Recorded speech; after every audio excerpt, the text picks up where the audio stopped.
So, I like those paranormal slash true crime channels on YouTube. They're good for popping on while I play games, and sometimes they have some interesting shit on them.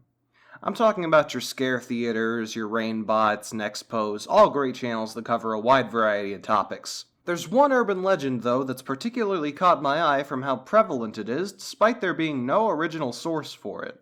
A lot of my favorite content creators have made videos about it, and I thought I would throw my hat into the ring with some new information that I think can put a close to this age-old internet mystery. You might have heard of the man from Taured. The story goes that in the 1950s, a man flew into Haneda International Airport in Tokyo and said that he was from a country called Taured on the border of France and Spain. He says that this country's been around for thousands of years, but this country does not actually exist. When this was pointed out to him, he produced a passport from the country and tried to point it out on a map, which he couldn't, instead finding the country of Andorra. He was let through anyway, despite the fact that that would be massively illegal, and given a hotel room, which he disappeared from the next day. The prevailing theory is that this man somehow blipped into our reality from another, and then blipped back out a day later. As is the tradition with internet urban legends, there's absolutely no evidence that this event ever took place, despite the fact that it would have been documented to hell and back, and there's also not really much to disprove here since it's so shaky. Is what a lesser person would say, I'm the geography goat, and that's the GOAT acronym for once, and you bet your ass I can disprove this story 100%. So join me as we debunk the man from Taured. Now, an obvious problem arises in debunking a story that's solely made out of lizard man logic. Any attempt to apply real-world logic to the story can easily be countered with, well, it's an interdimensional travel, or the rules are different in that dimension, which is aggravating but workable. I'm not going to make any assumptions about the wind velocity in the Taured cinematic universe or some shit, but I will be making an assumption that even the most die-hard molders can agree is probably fair. If this guy was an interdimensional traveler, he was clearly on a plane at the same time, headed to the same spot. I don't think it's too much of a stretch to say that his plane and the one on Earth bet lined up somewhere in the sky. Of course, since everything on the internet is fake always, we don't know where the plane was coming from in the story, but bear with me. Our buddy from Taured says that he's made the flight from Taured to Tokyo several times in the past, and that Taured is on the border of France and Spain. We can confirm that France and Spain are the same in his universe because when he points to the map, he knows exactly where the border is. The obvious assumption is that the flight in our universe was from Andorra to Tokyo, but that's literally impossible. Andorra doesn't have an international airport, or any airport to begin with, since it's a country the size of your dick. Flying out of Andorra means flying out of France or Spain, so I can't line up an identical flight for this guy to zero-escape shift his way onto. Sure, it's possible for a different plane to have been moving along the same air highway as his, but I can also disprove that idea.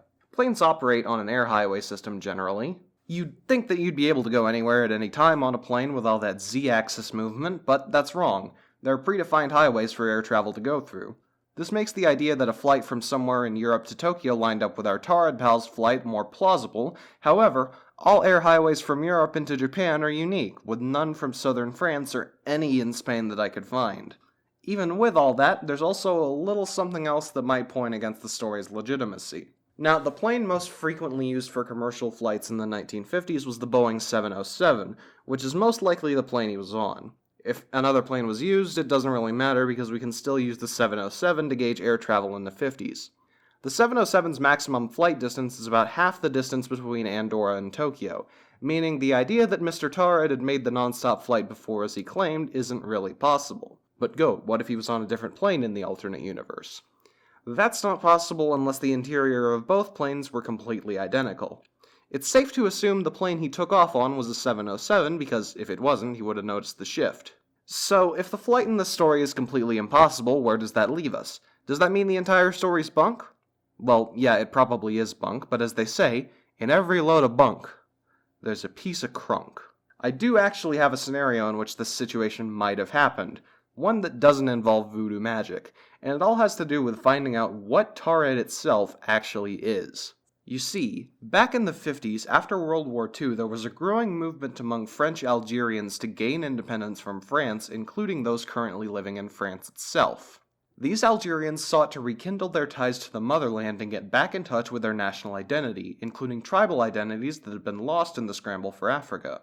Among these tribes that were seeing a resurgence were, the Tuareg people. Notice the similarity. To go back to our myth for a second, there are conflicting reports on what language was spoken in the exchange, but most agree that the man spoke Japanese and French fluently, putting him in a French-speaking country. This is important because Spain was fascist at the time, and business between fascist Spain and recently deoccupied Japan would have been difficult. So, our buddies from the French border, where does the Tuareg identity come in? Well, the answer lies in the Japanese language itself. Now, not to toot my own weeb horn or anything, but I know enough preschool Japanese to say what country I'm from, and the difference between I'm of this nationality and I'm from this country is small. Because Japanese is a very funkadelic language where 16 words all mean the same thing in different scenarios, it's very possible that our buddy misspoke, especially if he was a French Algerian, putting Japanese at his third language behind French and Arabic. This is, of course, a very, very, very oversimplified description of an overcomplicated hell language, but I think you get the point. A French Algerian who's in favor of Algerian independence goes to Japan, says he's from the Tuareg nation but lives on the French border, and then leaves. The Japanese guard is confused and tells the story to someone else, whereupon it gets caught up in a game of telephone until it becomes an urban legend. So yeah, there's a little kernel of truth to this mystery, but overall, I can call this myth busted epic style. See you in the next one.